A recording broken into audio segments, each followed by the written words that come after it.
Hello, I'm Doug. I am going to discuss the independent research deception at physics forums. Here is the short story. Physics forums is a place to discuss physics. They opened a specific location for independent researchers to discuss their worldview. Now, there are very few places on the web where a knowledgeable audience will discuss these types of issues. And that I did. This was a very useful resource for me. My work has improved specifically due to this resource. And I've done so for like 3 years. And I certainly expect it to continue. And then, with no warning, they decided to terminate the thread.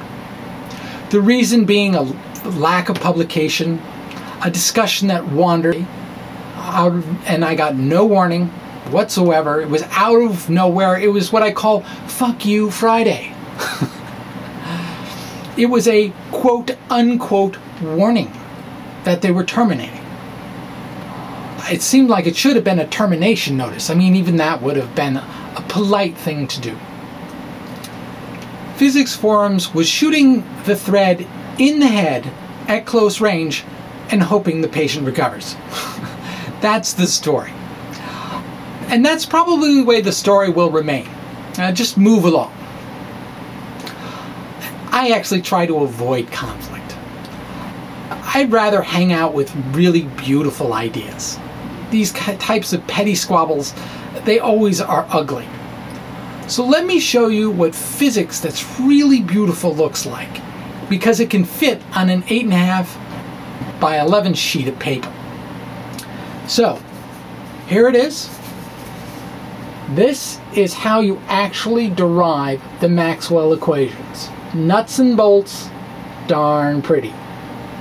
It's something you do in second year graduate school, and you remember it. It really is quite stunning. Now, what I was discussing was my own theory, which, if you're really good, you'll see there's a couple sign changes, and otherwise it's just the same.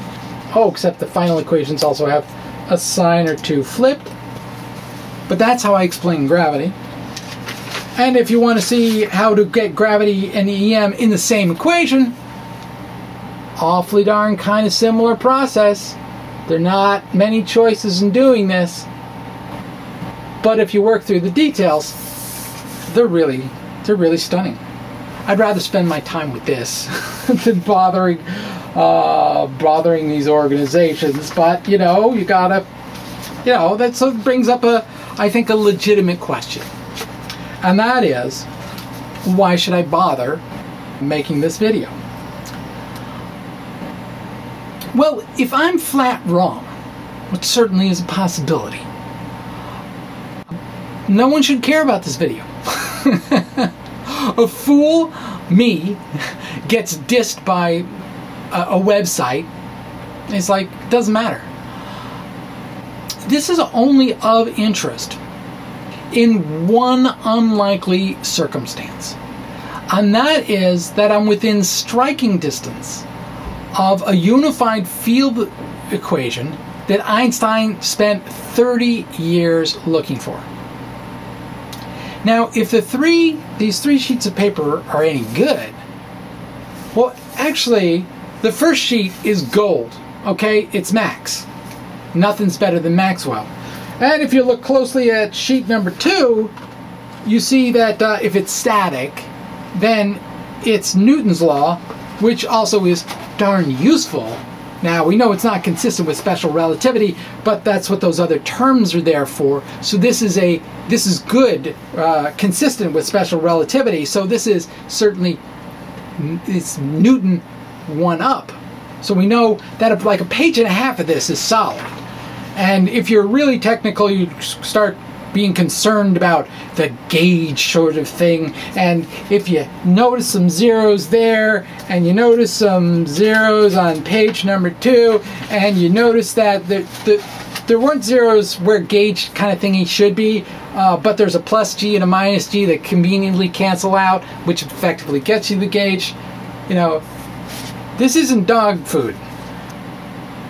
Whether it's right or not, of course, is an open question, but it certainly's got some promise in a technical kind of way. So if those sheets of paper are good, then the reason this becomes of interest is because it's really a documentary essentially on how difficult it is for a bad source of information, specifically me, to get to a market like the physics research world. And there's structural difficulties in the way, and I'm kind of going to look through those. I'll give you lots of background on this work. I'll talk about some clear improvements that could be made in physics forums. I'll do some ranting. This is not moderated. Hopefully it'll be informative and entertaining too. So Physics Forums is one of a number of sites that competes to be a source of rational scientific discussion. The competitors include Sci-Physics Research. That's probably the oldest one out there, and I remember in the days when John Baez was very active in that news group. It was really wonderful. There was a movement to blogs a little while ago that I think mostly came about because of the string, anti-string kind of camps. They couldn't play nicely together. Nowadays, there are all kinds of people, websites that support these bulletin boards. There's advancedphysics.org, there's physicsmathforums.com, there's even Bad Astronomy. They all use the same software, vBulletin. You know, so there's, as I say, a family of these sorts of things. Now, what's an independent researcher? Well, that's someone who tries to make contributions to physics, but he's not employed as a physicist or a grad student in the field. Now, most of that work is of zero value. And actually, no, I would say it's of negative value because it ends up being a drag on people who do real research. I like to characterize these as folks as mostly older men with bad math.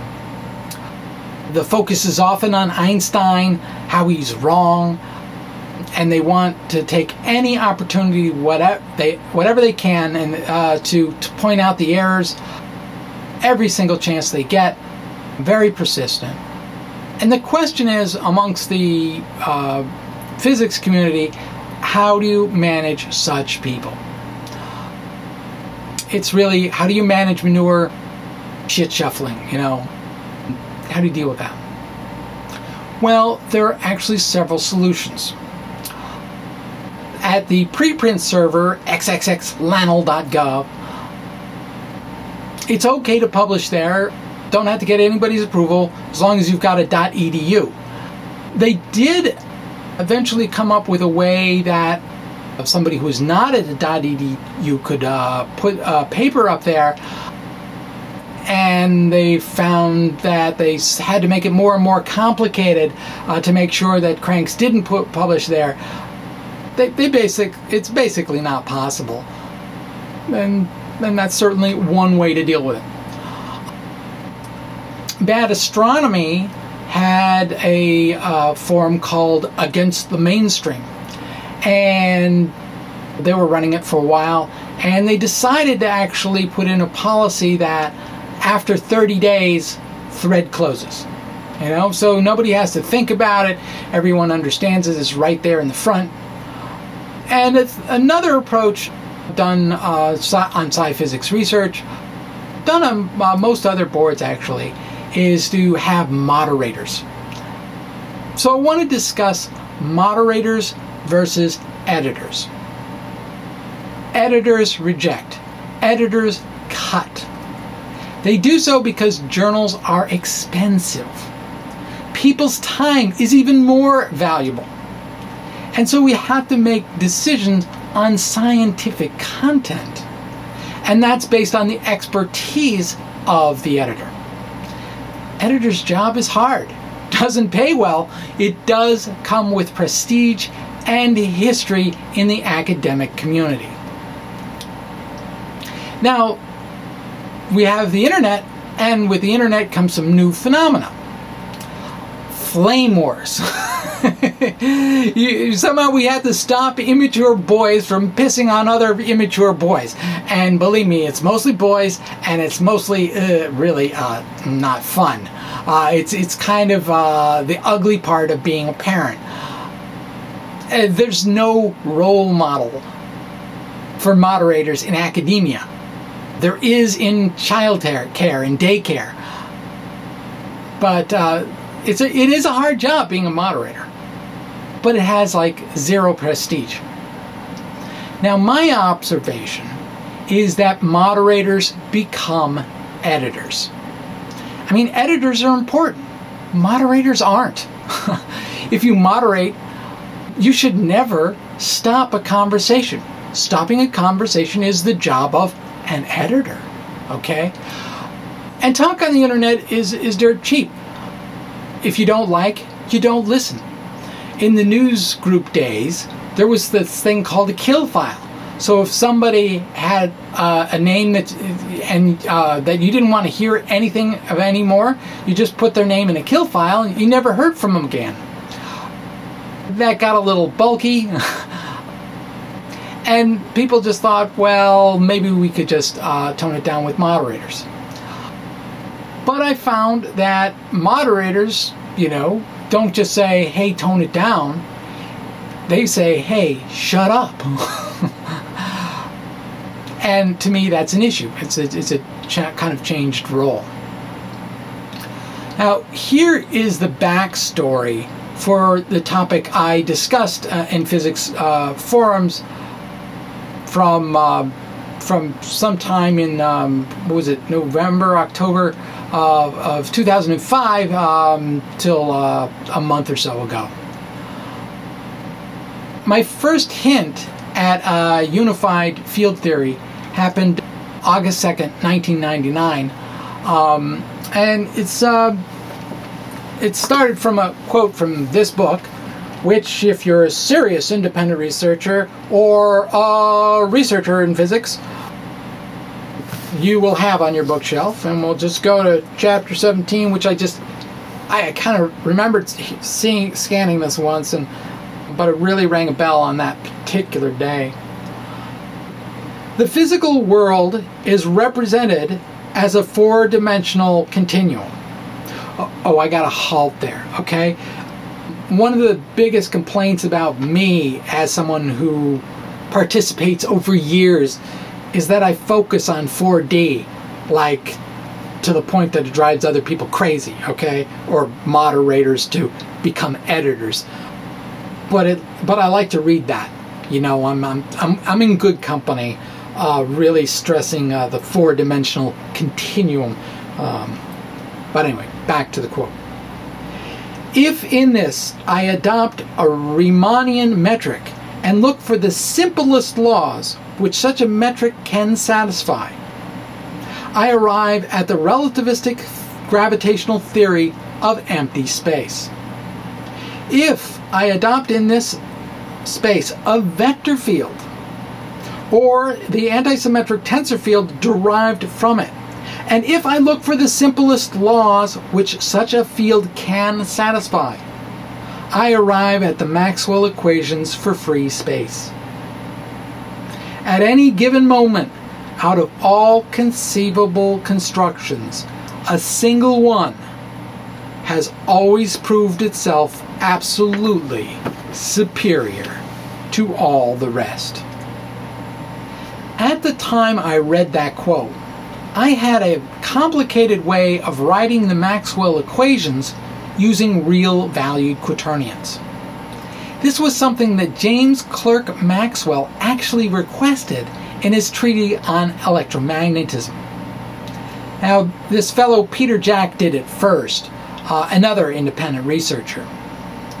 And a mere 6 years later, I was ready to write to physics forums about it. And here is the antisymmetric field strength tensor of EM. Now remember what Einstein said, that we've got the simplest antisymmetric tensor for electromagnetism. What would the simplest anti-antisymmetric be? Or I should say the simplest symmetric tensor. Where should we start? Well, the Riemann curvature tensor, which is Einstein's answer, is not simple. It's a rank 4 tensor in 4D space, so 4 to the 4th power, 256 terms. And are those terms just one of them? Are they simple? No. There are two differences. There's a difference of a derivatives of a 4x4 metric tensor contracted with the derivatives of 3 other 4x4 metric tensors. And there is the difference of the product of 2 4x4 metric tensors being contracted with derivatives of 3 other 4x4 metric tensors. That's a lot of metrics in one term, multiplied by 256.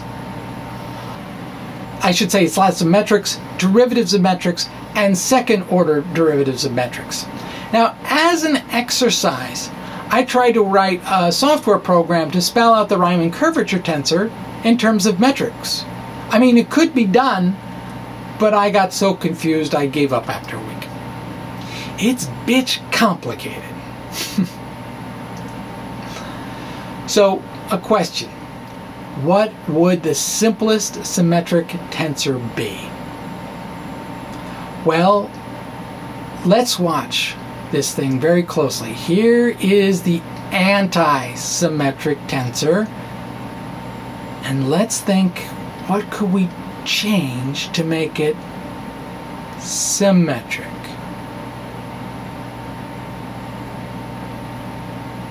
You poor, stupid fucks of the physics community. History is going to be brutal. One frickin' sign flipped, thought about in detail. Oh yes, there are things wrong that are wrong with that, and you just have to kind of hack at it a bit, and those problems, you know, can be dealt with. But history will not be nice. Now, in the fall of 2005, a friend of mine told me about this place on the web, this independent research forum on physics forum. And I hope to write on my unified field theory, which I actually have done so for 3 years, 320 posts. And I've supported it financially by becoming a gold member, $50 for like 5 years. My post number 1 had my original Lagrange density. The way that density is actually written is technically wrong. Now, I've made corrections due to some discussions on the forum, and actually some discussions outside the forum, but I always reported it back to there. This was very useful. Actually, these corrections, I should say, don't actually change the scalar. The scalar actually remained the same. It was just kind of my summary symbols that had to be kind of tweaked. And recently, I had to move away from tensor notation in order to connect to the weak and the strong force, to make potential and group theory kind of tighter together, because usually you have your potential and a group operator, but there's a way to actually merge them if you work with tensors that have inverses. And one of the neat things about doing that is it fucks everyone working in higher dimensions, which I think is, you know, greater than 4. I think it's excellent, you know, a math reason to flip the bird, work on strings. So this forum, it has what we call explicit social contracts. What I mean by that, they've written out what needs to be done, what the expectations are. They had rules of submission, which are printed out right here. It's like 6 pages long, people. So let's just see what you need to do. Oh, there's formatting about you must have an abstract that says why your theory is important, what's new about it, where it fills holes, a summary. You must cite experiments to decide between the new and the old theories. You must have all references. You know, by the time we get through this, nothing that's been done with strings can make it. I mean, it says right there, you must propose experiments that could be done to decide between the two. So, independent researchers, it's really hard to actually get something started in there. And actually, from discussions with one of the earlier moderators in the group, this was really kind of a trick. It was designed by the moderators because they were tired of those people wanting to post why Einstein was wrong, or why there was an electrical theory of how everything worked. So what they did was they came up with this forum, and they would say, just go there, read the rules, submit it, and if you pass, go ahead, chat away. And for like 5 months, no one passed the rules. They were having discussions about whether anyone would ever pass the rules. So my proposal was in fact the first one to ever pass these rules. I do take some pride in that accomplishment. There are also implicit social contracts. And that's when things are not spelled out explicitly like the 6 pages. And basically, it's to kind of, the default is to just keep things the way they are, all right?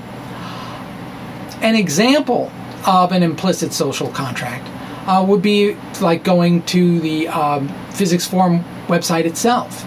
Now you see this landing page. That's what you expect. Now you could bring in a creative team, a tech team, a team leader from the marketing, and they might say, hey, this is visually really boring. We could replace all this really dull text with a sneezing panda. The sneezing panda has been viewed 26 million times. And, they see this, they love it like everybody else, and then they start talking science. I mean, why not? Well, I mean, it does break the social contract. I mean, visitors expect to see dry text talking about physics. Now, you can be excited, okay, but this is what people expect. Now, when I visit, I actually go specifically to the independent research section. And the reason is that there are not many places with a small amount of respect for independent research out there that have occasionally people who know what they're doing, stopping by and reading and commenting. Just aren't. And I would come there and I would look at views, how many times, it's a kind of measure of interest. Are other people reading this? And sometimes I would get asked a new question, and that was fun to answer. And if I had a new idea about my proposal, I could go into it. And most importantly, actually, in some ways, I felt safe writing here. And so that's why I wrote as often as I did. And as a matter of fact, I saw this place grow to a certain level, open up. They initially had like some kind of 60 post limit.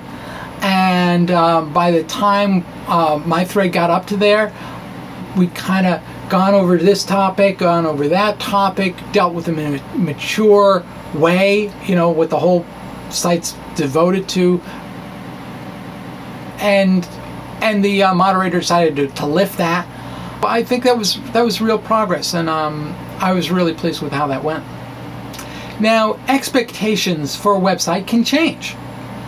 At Physics Forums, what happened was they announced a liaison with Scientific American. You can see little Scientific American logos all over the place, but the fellow who started up the organization, Bernard, I think his name is, he said no. He explained, he sent an email to everybody, says, look, there are all these links, but the main site is going to remain the same. Stay with us, and this is just a win-win situation. Now, over in in Independent Researcher, it appears like there's now a time limit. There was no announcement of this. It's just a moderator apparently deciding to, you know, make up the rules. Look, what I did was I suggested that they write out exactly what the policy is. I mean, the submission thing is long enough. It's clear enough. I like clear directions. Clarity is a very good thing. And then I suggested you notify affected parties. And as far as I can tell, my suggestions were completely ignored. You know, being polite, I guess, with people you don't like isn't very important. Actually, I think that's when it's even more important, but, you know, so it goes. But scientifically is where I have the most problem, because I think it's unethical in the sense that if you're going to block a conversation, do something editorial, okay, in nature, you must do so based on technical reasons. Now, I understand moderators don't have the time to look and find such a reason, okay? They also probably don't have the expertise, okay? But then they don't have the right to take that kind of exercise, that kind of editorial role, okay? And I've, of course, read everything in the thread, and I can tell you that at this particular moment, there isn't a technical reason to think that this particular theory happens to be wrong, okay? That doesn't mean it's right. It's just that you can't point to something specific, and so to me it's unethical to close it. Now, my style of research was born from my first job, and it's summarized very simply. Shut up and get more data. I had a rule that I could bother a PhD if I met one of two possibilities. One, I had more data, or two, I had a well-formed question. Otherwise, shut up and get more data. Now, I was the most productive researcher in his lab. It was sad to see me go off to grad school. I got 12 publications in 3 years. It made the New York Times. Nova came in, filmed a special. I cloned the 5 genes from the mycobacteria that causes leprosy. I sequenced RNA polymerase II in yeast, and if you know your molecular biology, that's a rather important molecule to have sequenced. All of that in 3 years' time. I know how to be productive. And that's how I do physics research. I'm the same guy. I shut up and get more data. No matter what happens from this little conflict, I'm going to continue, all right? So please, don't give me those words of good cheer. I can do that kind of stuff myself. This is about a flaw in physics forums. It's not a huge flaw, okay? I'm not like going to die or attack anybody. It's not that. But all social institutions have problems. The way you think about closure here, that's a problem. I don't think this should have been closed. but I can go on without it. At the forum, I bother subscribers if I have more data, or I have a good issue to think about. The last post was really utterly wonderful, the one that got me in trouble. And it shows that the moderator was moderating with speed and not too deep thinking. So let me give you the backstory here.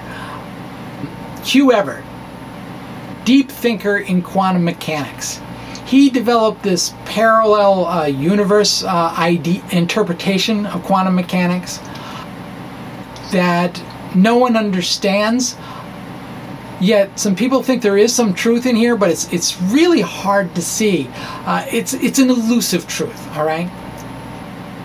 PBS was going to do a show on his life. A coworker of mine told me about it, you know, physics heads up sort of thing, and I planned to ignore it. Why? Because I never understood this whole parallel branching universes thing in my life. You know, all the stuff I read about it never clicked, right? But the missus, the wife, she pointed it out. And, well, she knows I go on and on about this physics stuff. But we don't share that much. But since she brought it up, I said, oh, sure, let's share this experience, right? And Hugh Everett is just, you know, your classic supernova intellectual. He's appreciated by his peers. No one sees any flaws in what he's done, and no one gets it. Just no one gets it. Then, oh, you can kind of work some things out, but they didn't get it enough that, you know, he just basically gave up on physics, went to work at in the Department of Defense. His beautiful idea just ignored.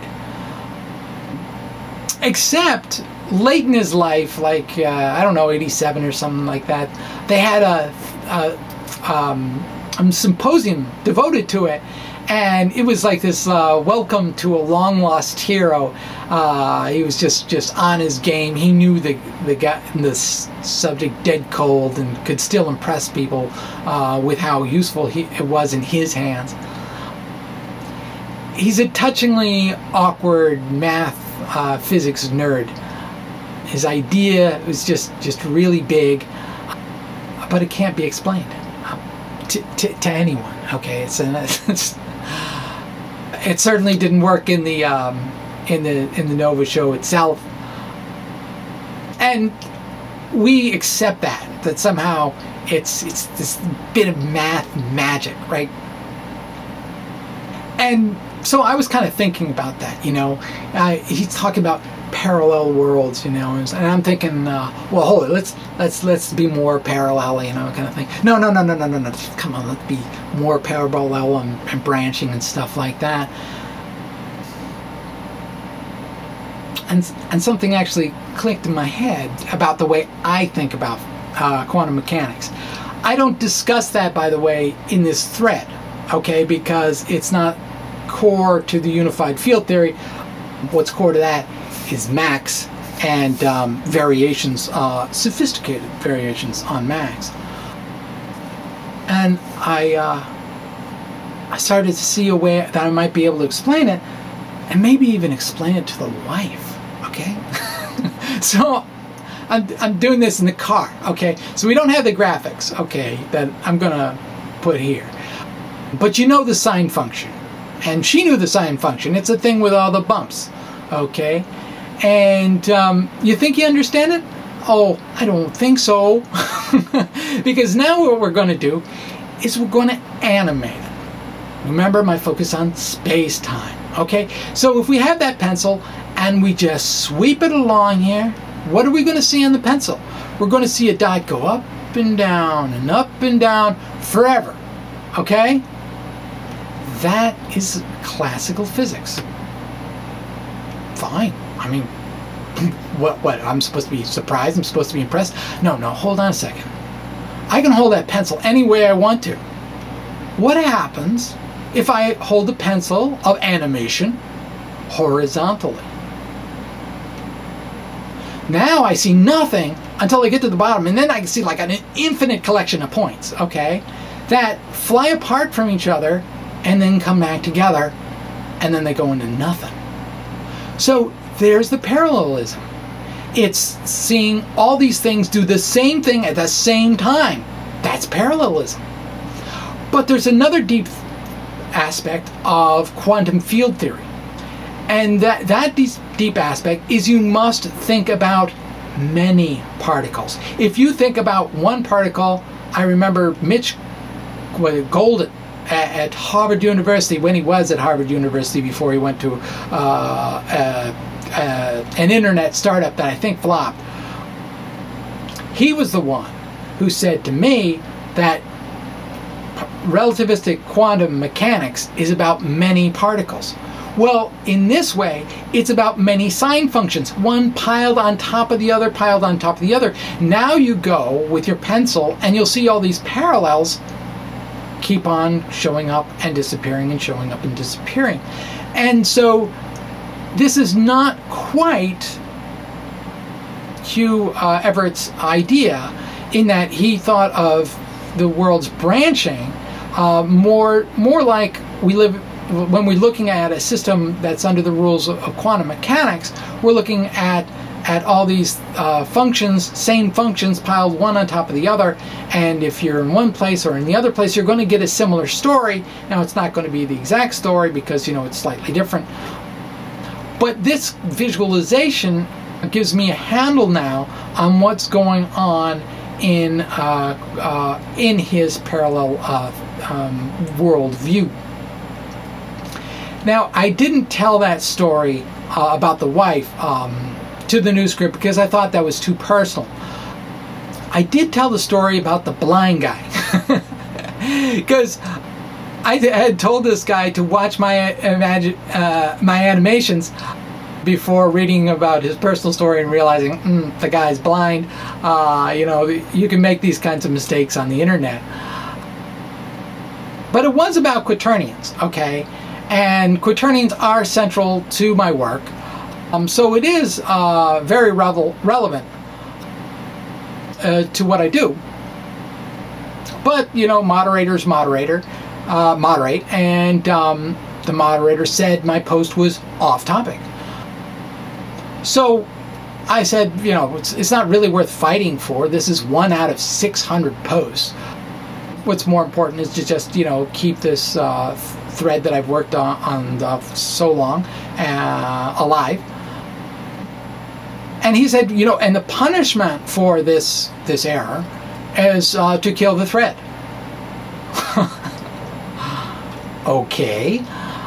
And over the course of all of 4 emails, I got 4 reasons for closing the thread, which is an editorial decision.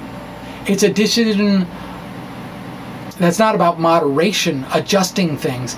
It was a decision to cut. So the 4 reasons were that I should publish in a journal, that the discussion had kind of wandered, that it was now really becoming a personal blog, and I certainly should be done in 3 years' time. All of these are pretty obvious and totally solid and really unassailable. Now, I did assail every single one of them, and none of them got any traction, not even any acknowledgement, you know. So I will just address them here for the record. First, about publishing. I actually have to do work to make sure that I'm not delusional, because Einstein spent 30 years trying to unify gravity and electromagnetism. Now, I've worked at it less than 10, and I write out my effort to unify gravity and EM in post number 1 of this thread. And actually, because of discussions here, I know I now really need to extend the actual action so that it can do the weak and the strong forces, and that's by moving to 4-dimensional tensors that have inverses, basically something isomorphic to the quaternions. But Actually, quaternions aren't enough. We had to do some more technical kinds of things. But, so, what I'm actually trying to do is more than what Einstein failed to do. All right? And that's kind of dangerous territory. Einstein was far better than me, but that's not what the results of this particular sliver of research that I'm doing say. I have an action. I have the field equations. That's essentially what's on these two sheets.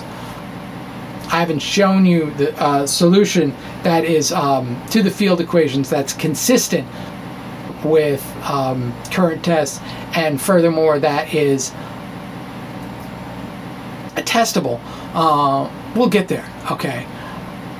But that's what I do have, okay? And those experiments are actually really difficult to do.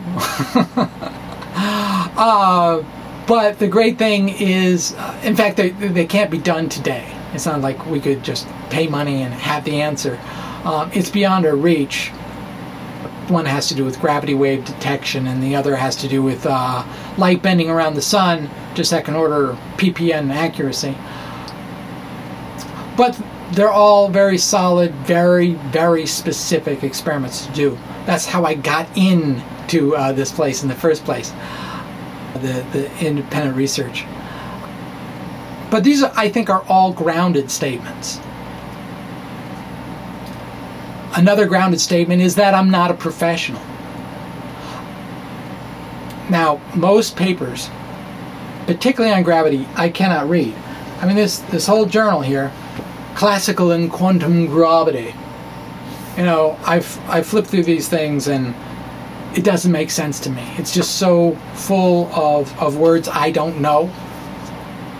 And I don't think I ever am going to know. And if I can't read a journal, I don't feel it's realistic to write to a journal. I mean, I did, you know, earlier in my career, write a paper, submit it to a journal. First sentence was something like, efforts to quantize the Maxwell equations of right? The journal actually sent it out to editors, and one reviewer noted that the Maxwell equations cannot be quantized. The modes of emission can be. And, well, he was right. I was an idiot with the lingo. Ergo, I stick to figuring out some math. I get how hard it is to read and write technical physics, okay? Editors' time is important. Editors should not be bothered by lingo that is just gibberish, which I occasionally will do for the rest of my life because of my own kind of life experience. Until that time that I say get paired up with a professional who actually probably does most of the writing. And I mean, I accept my limitation. I think that's realistic. Now, there was a complaint that I wandered. Now, all conversations that are any good wander. This video is wandered. If you think this is a good video, and if you don't, well, I like to say the biased random walk is one of the most powerful things you can know how to do in this universe. It's actually how shit in your gut survives. And it is a biased random walk in my case, because somehow I always get back to, yes, did I show you this clipboard? Because that's where all of this stuff comes from. That's why I'm writing, recording this video. It all, in the end, loops back to the unified field theory.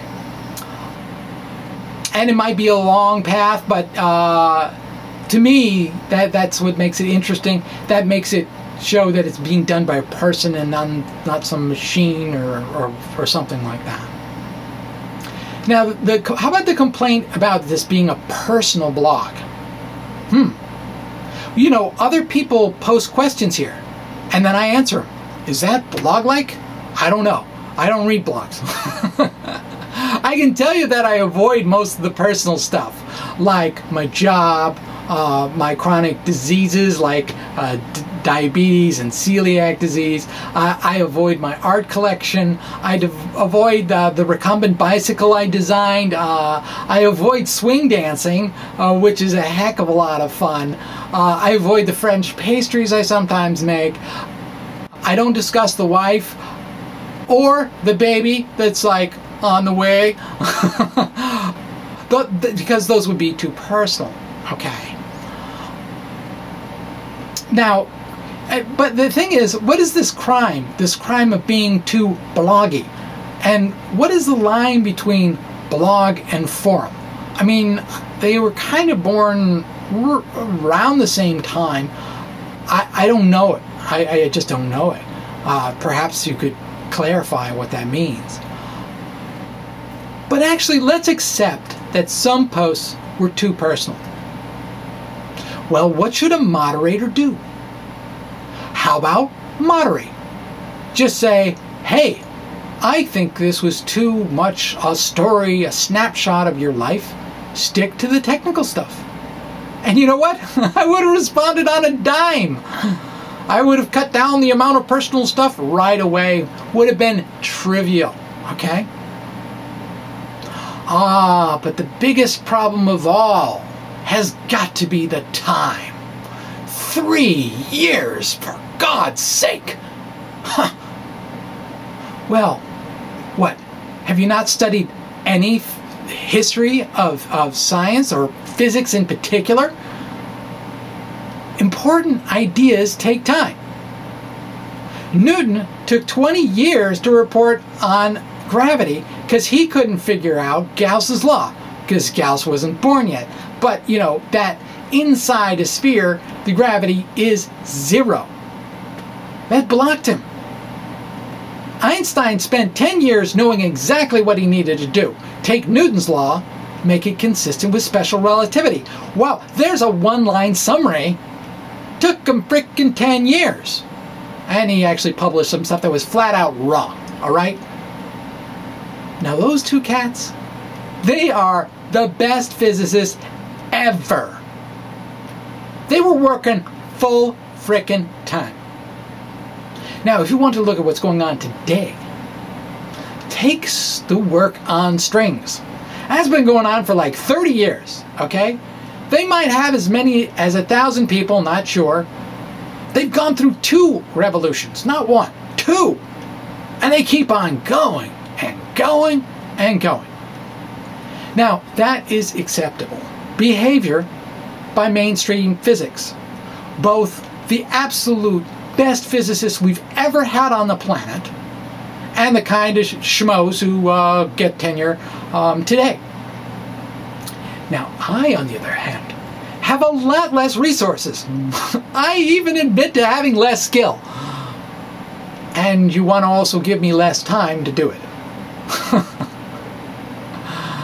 So independent research, sorry, if it really is genuine physics research, has to follow this same pattern. It's going to take a long time. Now, whether Physics Forums wishes to support or not, well, that is their own decision. But don't call it an independent research forum. It's certainly suggestive that what you're trying to do is support independent research. If you're just trying to come up with a little trick to trick people who are cynical of the establishment, well, we'll get cynical soon enough. Oh, and I don't want to hear about the tremendous costs. I mean, for the computers, with the kind of space and you're storing text, it ain't nothing. Oh, the cost to the moderators, if they're moderating, not editing, not trying to understand what's going on, just, is this on topic? Is this guy calling this guy, other guy a stupid, smelly weasel? Oh, he's not. There's clearly talking politely about physics. That doesn't take too much time. What takes much more time is the time I spend writing and the readers spend reading. That completely and utterly dwarfs what moderators do. So that brings us to the economics. Why not? I put together 320 posts for this one thread. And I know I spent a lot of time on it. Like, I'm just going to guess that I did, say, 3 hours per post. Do the multiplication. That's 1,000 hours. Now, you really need to be college educated, at least, to write this nerdly kind of a thread. Let's only pay me $10 an hour. That's a $10,000 contribution to this website.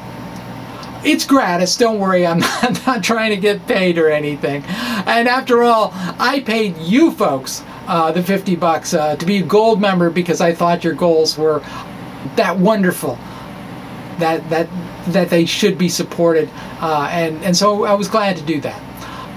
And actually, let's take an irony break, okay? Nowadays, when I go to your website, right at the top, you know, one of your techno wonky guys, you know, always puts up the little banner that says, "Sweetser, thank you for your support of physics, PF," because we're close, we're tight like that. PF, thanks for being a gold member. It helps. And it means a lot. So thanks. And I just wonder, like, how so? I mean, sure, it means something to PF, but it reminds me that I'm being screwed. Very ironic. Now, the thread itself had 60,000 views when closed. It's now up to like 61,000. And let's just estimate that there are 2 minutes per view. So that comes out to 120,000 minutes, 20,000 hours of viewing, 10,000 of which, of course, I am alone responsible for. But really, that's kind of that's really all due to the kind of work I invested here. And you can now ask your marketing wonks, how many other threads have 60,000 views in 3 years? I should say one of the moderators was so unimpressed. He says, just like, it was only because it was up for 3 years. And what that shows is a real contempt, in my opinion, for readers of physics forums, because it means that they're so stupid that because it's there, they read it. No. If something's going on for 600 posts, you should by now figure out whether you want to read it sometimes or not, okay? I don't, you know, can anyone else on this website cite statistics like that? I don't know. I imagine it's actually pretty rare that someone for that long a period of time can maintain that level of interest. So, you know, it's discussions like that that actually make the site of value. And I made this little section of the site of value.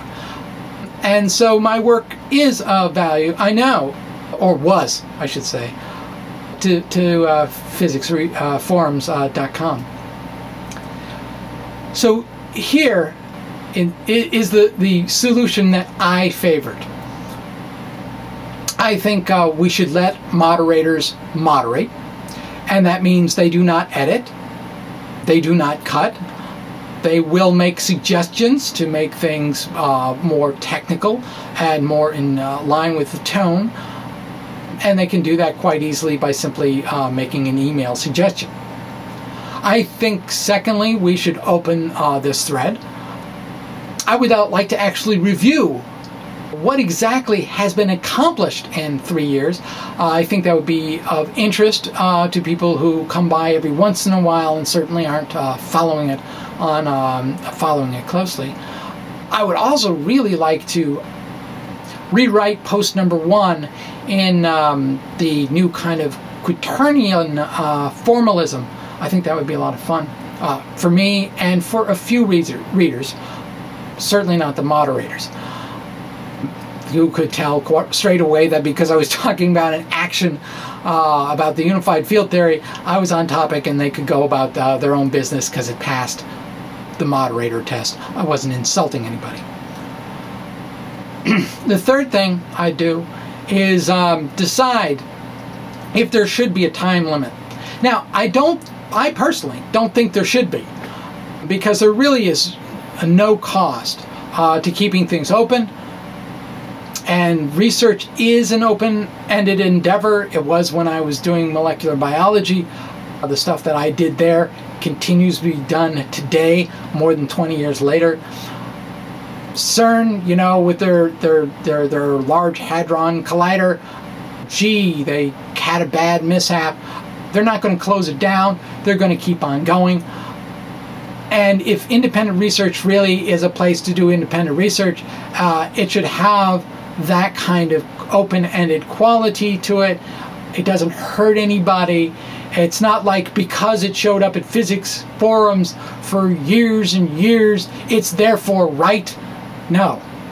It just means it was there as a tool to help those people perhaps make a more refined statement of what they're interested in. And maybe the exploration can warn people away from the topic or whatnot, something like that.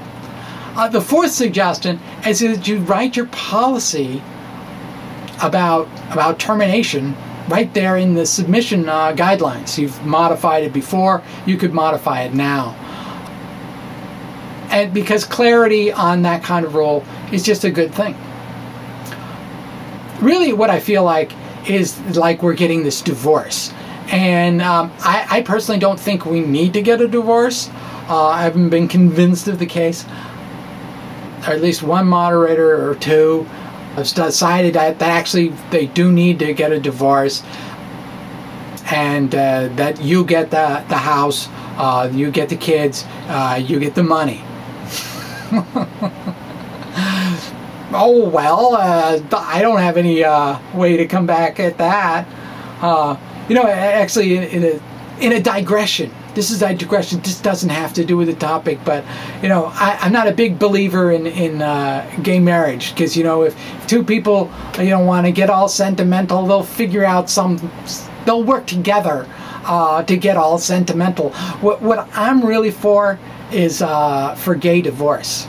Because when those bitches want to, leave each other, they fight dirty like everybody fights dirty, and having the full power of the state, clarifying the rules of division, I think that's important, and that's what I'm most for: gay divorce. So I also suggested an intermediate solution. See, I gave options. Okay, I didn't insist on my way or the highway. Oh, bombastic bastard that I am. I said, okay, maybe the moderators should keep moderating and not cutting. And it can admit that an editorial decision had been made to close the thread, and that I would get one last chance to summarize the progress that was actually made in this time window, so that when readers got to the end of it, they wouldn't feel like, oh, where'd the train stop? I mean, it's like, it would be polite to people who actually work their way through it, or want to see some kind of summary, something more satisfying than just like, they threw the boy off the bus at this time, and gee, he doesn't look so good. And I will insist on that fourth idea, that whatever your policy is on closing threads, that you publish it in the submissions so it's totally clear, so it doesn't ruin somebody's Friday, Saturday, Sunday, a lot of the next week until I post this thread. It really kind of, it takes me away from beautiful stuff, actually, which I don't like. But this is actually what I expect, okay? Well, I don't expect a video reply, Now, that was too bad, because there are lots of cameras out there, And let me see if I can take on with this thing. I mean, even my phone. Oh, there's what it looks like. There is video in my office here. Okay, see, there's the computer that's driving the screen, and oops, there is my desk. There's some art. There's some of my art. There's the lights. It's very bright. That's going to ruin this little video for a while. There's supplies. There's bookcases which actually have supplies. Behind me is a green screen. And then over here, another bookcase. We've got chalkboard up there, laser printer. We've got bookcase. I don't know, files, and that's bookcase. Mr. Thorne and Wheeler lives in that bookcase.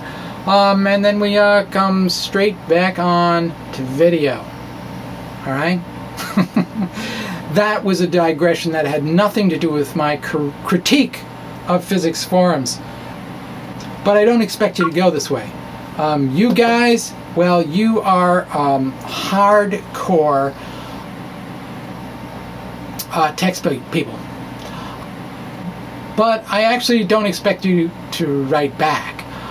If you do write back, I expect you to write back in the way that you did before, which was to not acknowledge a single thing I said, to cite what are your good reasons in isolation, and you not to change, you know. If you acted reasonably, I actually would be surprised. Now, I'll just put this post up on YouTube. We'll keep it there. And any publicity is good publicity. Even though I don't... Well, it really depends on whether you think what I'm doing is of value. If you think what I'm doing is of value, then Physics Forums doesn't come out good. If you think that I'm a wacko, then Physics Forums... They're being reasonable. 3 years, my God. How long did it take Einstein? Oh, 3 times as long. Oh well, anyway. He worked full time, and a lot of people helped him.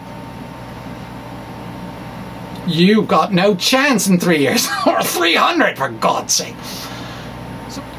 So what about the future? Well, I see 2 possibilities.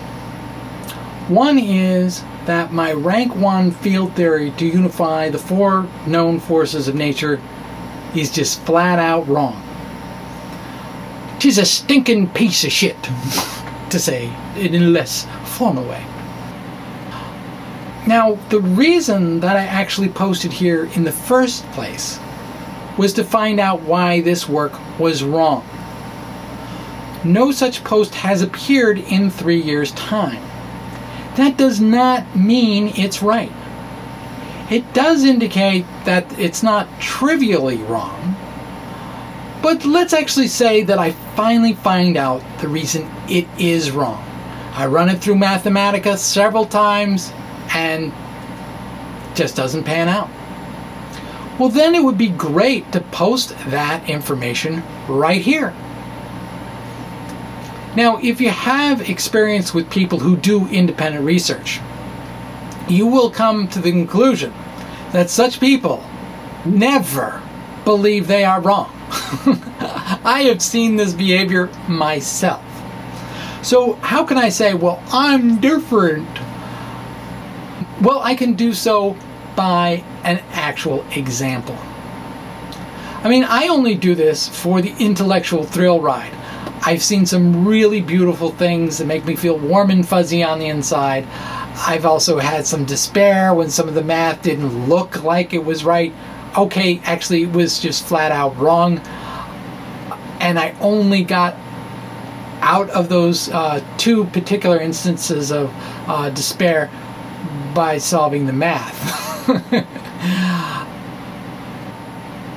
You know, I like to say I do big ball science. It's kind of like, you know, you just put them out there and, you know, if you roll them, and if it works out great, and, well, if it doesn't, oof, it's going to hurt a lot.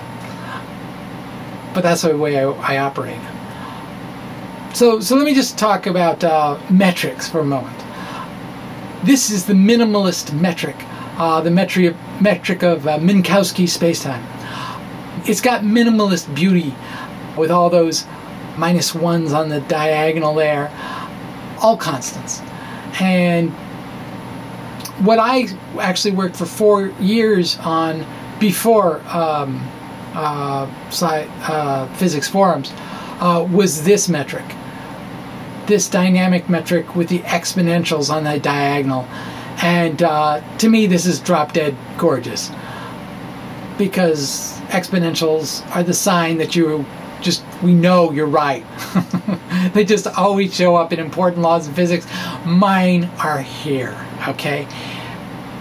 Now, if you take the smallest step away from Minkowski towards Schwarzschild in isotropic coordinates, which was the same one as Minkowski, the answer is but ugly.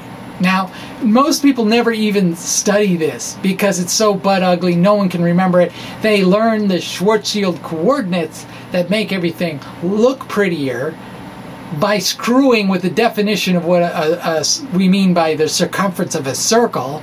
So it's simple if you screw with circumferences. I mean, they're cheating, you know, for a reason, so they can remember what the metric actually is. Because if they go with isomorphic, they forget. Now, yes, it's the same physics no matter what the coordinates are. That's true. But beauty, you don't fake. There's no faking the exponentials, you know. So I'm 4 years into this with the confidence of having that really, really nice that metric. And then I realized something, that I had to have this metric solve a particular differential equation. I call it General Gauss's law after the chicken.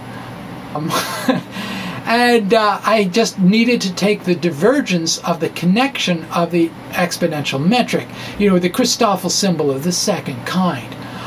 The thing is, I didn't know how to take the Christoffel of the second kind, never came up in polite discussion. I actually wasn't sure I could do it. I was scared, okay? But before even I got to that, I actually had another question. And that is, what would I do if this exponential metric that I've been, you know, gabbering about for years didn't solve General Gauss's law? I actually remember where I was when I asked myself this question. I was walking from my apartment on Comm Ave in Boston. I was going to the gym. I was going by this pizza place, and I said to myself, well, I'm going to have to tell everyone every way I know how.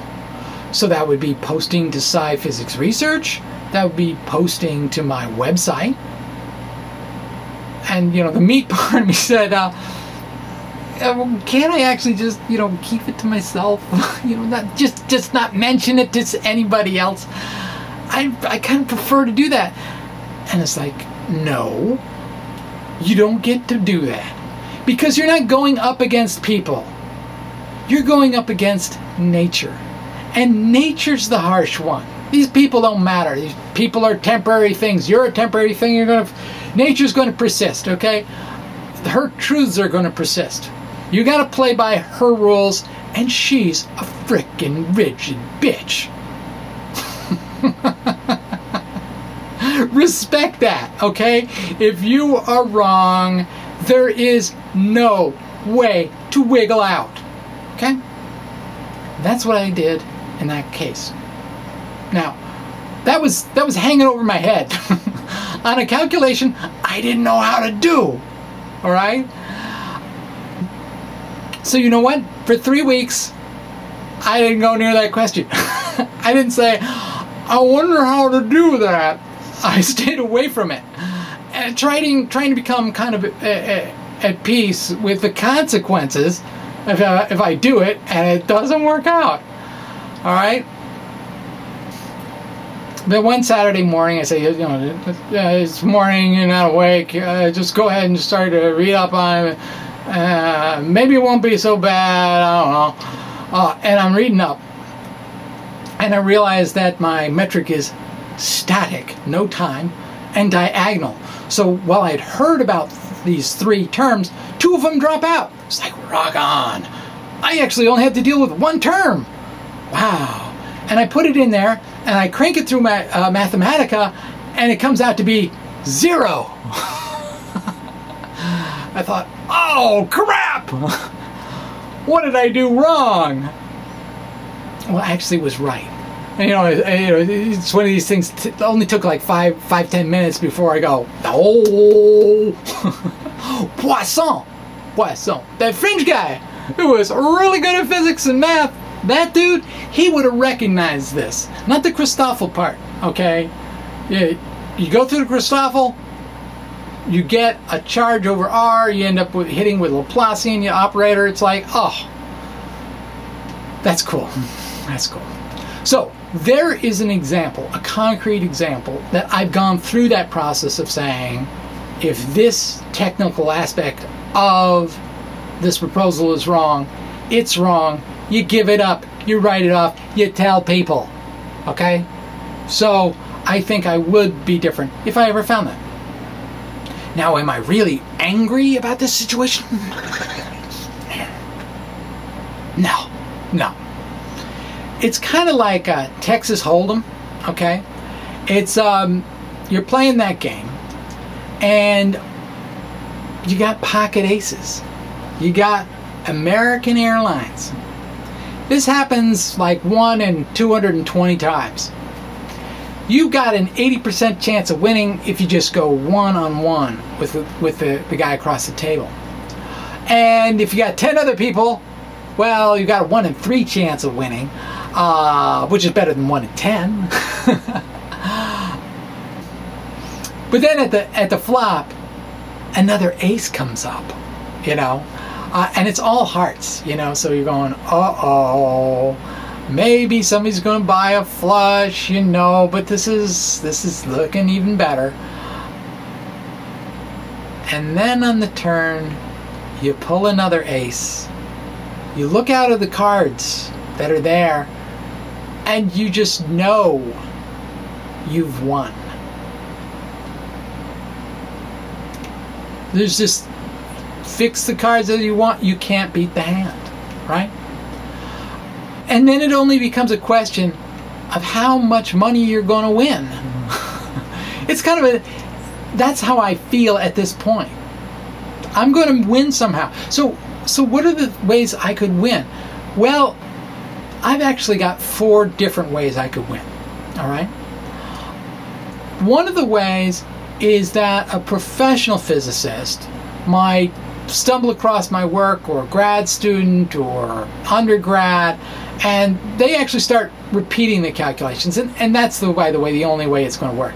It's not me talking this video or any other video. You got to get out the pencil, you got to push the lead over the paper, you got to go through those equations I showed earlier and go, you don't fake beauty like Maxwell. We know that for certain. That is the most beautiful field equation in physics today. And this variation, that's solid, okay? It's been confirmed in Mathematica. I just got to get a professional to do with Mathematica. I can order it any time to do. But I actually put the odds lower than pocket aces, okay? Because physicists, I've noticed, really chat about their own world because it's hard to survive in their own world. They've got to convince enough other people it's worth funding. It's very frenetic, the life of most physicists. And few people seem to know their own history of the field. One point being that a recurrent theme is that some guy with 0 qualifications starts making some sense, which doesn't make any sense. In fact, the sense seems to make more sense than a lot of other people. And if they catch on to that, and they do the work and they try and listen, then some really incredible things happen. But the predominant experience that physicists have with people with zero qualifications is they get zero results. It's just a drag on them and their precious time, and since their lives are frenetic, they don't get the time. So odds of that are low. I think considerably higher would be independent discovery, say somewhere out in China or India, because they actually have more people doing theoretical physics. Just because they got more people, they're more desperate. And you know, there's long tradition in the history of science of somebody completely independently figuring out exactly the same freaking thing. I mean, I flashed my equations. I've certainly written them down a bunch of different places. Physics forums being one of them, and it's going to stay there. You know, so they might stumble across that and say, how much crap is this here? Oh, look, this starts out crap. Oh, it gets better. It's interesting. Let me do my own variations, and they figure things out. And they figure things out, and they're, say, connected to university, and then their nation becomes proud that they made the next big step in physics, and it would be me in my basement competing against the PR machine of some nation state, and you know, I don't really want to be involved in that. I like to say I took a lot of small steps on this way. That's why it's taken so long. You've only seen 3 years of physics forums. I've seen it since 1999, so I'm going on my first decade. I've walked it alone. And the scenes have just been awesome. Most of the steps I've taken actually have been wrong steps, and the fact that I could correct them has been even more amazing. And really, that kind of internal satisfaction has really been excellent. Now, a third possibility is that a video gets passed along science engineer kind of people. It gets a little viral in kind of nerd communities. So I'm going to make up a story here, just because it's fun to make up stories. Oh, there's this smart guy. He's named Mitch, okay, and he's at the frat house of some techno university, you know, engineering kind of school. The guys are there, kind of cool, you know. They mostly let him study, except for that one guy named Bill, who bugs him about being such a brain, you know. Mitch does physics okay, not amazing. And the thing is that only amazing people really get good jobs in physics. Actually, they don't get good jobs. The amazing people have to think that you're amazing to get a good job. And Mitch knows he doesn't make that kind of cut, all right? But he does listen to Bill. Since Bill was the one who said, you know, that drunk girl over there, she likes smart guys. And Mitch is actually still going out with her. So, you know, if you ask the question, is it the weekend and is Bill plastered? The answer, if the answer to the first question is yes, the answer to the second question is yes. And, you know, coming Monday morning, you know, Bill's kind of quiet. Kind of dealing with the hangover kind of situation. But he starts saying, you know, you should look into symmetric tensors in the action. You know, I saw this video on YouTube. And Mitch knows that Bill doesn't know what an action is or a symmetric tensor. And he's saying, oh, exponential metrics are beautiful, they rock. Or they're better in string theory. And it's like, well, that's kind of odd thing for this guy to say at this kind of hour. He starts looking into himself, does a little Google searching, gets out the paper and pencil. Some things actually work as claimed. And he talks to some of his friends, and you know, things would get chaotic there, you know, and it'd be really fun. I mean, who knows how it would spin out.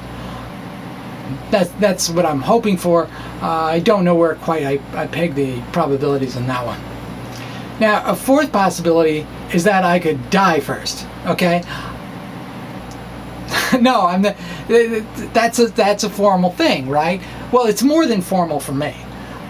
Because, as I said, I have insulin-dependent diabetes. I've been in ER half a dozen times, and if somehow someone didn't catch me, I would have been DEAD, type dead. I've got celiac disease,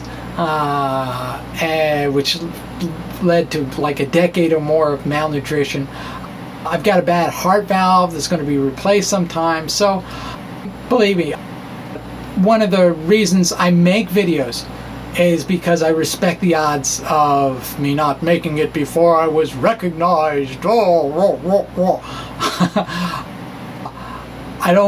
totally at peace with this. I've had as much fun as I can with my brain. You know, I fight an organization like Physics Forums out of a responsibility. I mean, I just don't think they are right to break off a conversation that they cannot cite technical reasons for. And I'm not going to be upset if they stand their ground, you know. It's like they have been useful to me in the past. I thank them for that, okay? I just want to make really clear. I'm thankful for that. They definitely could be useful to me in the near future, in the mid future, and if they decide to go with the ruling of one board moderator, you know, that's the way they go. One nice thing about the fourth possibility is I wouldn't have the hassle of being the guy after Newton and Einstein, you know, Mr. Answer Man for all of science and technology. I mean, I figure it would be a complete destruction of my my personal privacy. You know, I would go like shopping, and people would say, well, what kind of toilet paper does the smartest guy in the world buy? You know, and it turns out he buys no more dingleberries. Oh, wow. And look, it even comes with a razor blade to remove those problem dingleberries. Oh, and they do have a warning on here, okay? If you want, the warning is, in case of excessive bleeding, call 911 and blame it on your girlfriend. All right, so thanks. That was a lot of fun. It was really great to get out to Mars. It's not like driving in LA. And I hope you found this interesting. And if you want to write me something technical, okay, feel free to do so. I always like the technical things. Thank you very much.